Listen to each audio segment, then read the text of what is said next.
Okay, so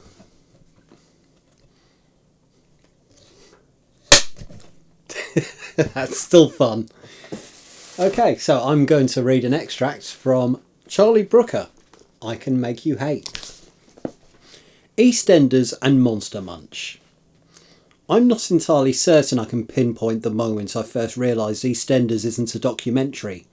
Maybe it was when Den Watts was assassinated by a bunch of daffodils, or when he came back from the dead and then got killed again, or when Steve Owen's mother tried to French kiss him on her deathbed, or when Ricky Butcher became a Speedway champion for 1 week, or when Melanie Healey slept with Phil Mitchell on Christmas Day, or when Max Branning got buried alive, or when Janine pushed Barry off a cliff, or when Janine got so agoraphobic she sat indoors eating dog food, or when Janine ran over Danielle in a car, or when Janine framed Stacey by stabbing herself on Christmas Day, or when Janine slept with Ian Beale and then blackmailed him by threatening to tell his third wife, Laura, or when Janine slept with Ian Beale and then blackmailed him by threatening to tell his fourth wife, Jane.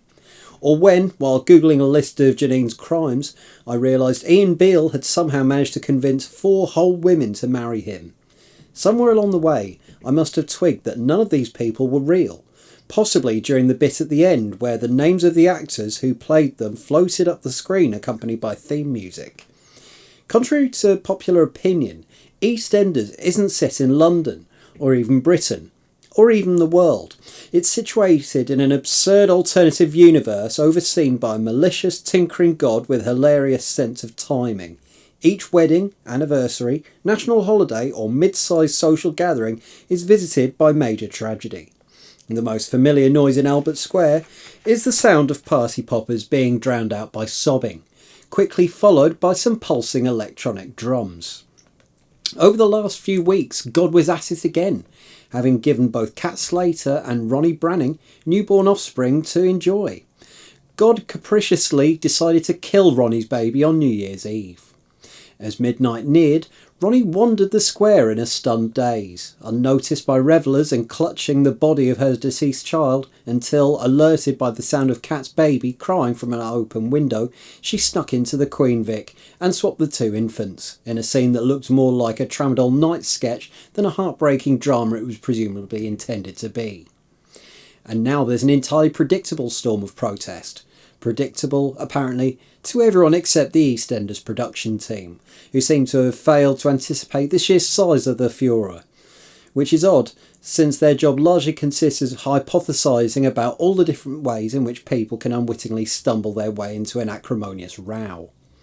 The usual exercise for any soap opera planning a headline-grabbing plotline is they're all helping to build awareness of some social ill, as though the average citizen can only truly come to terms with drug abuse after seeing Phil Mitchell smoke crack. Of course, you only build awareness by depicting events with some degree of accuracy, which is why the soaps often proudly announce that they collaborated closely with charities to ensure that Steve McFadden's portrayal of the dark spiral of addiction would be as harrowingly authentic as possible. Especially the bit where he smashed through the door like Jack Nicholson in The Shining and burnt the Queen Vic to the ground. EastEnders would never screen an episode in which Ian Beale has a breakdown and decides to walk around the square with a dead baby balanced on his head like a hat, although that would explore the issue of bereavement and mental health just as effectively as the current child swap storyline, which is equally unrealistic, yet has to be presented as a hard-hitting study of bereavement, because the alternative is to admit that EastEnders is mindless entertainment with the occasional dead infant thrown in for your amusement.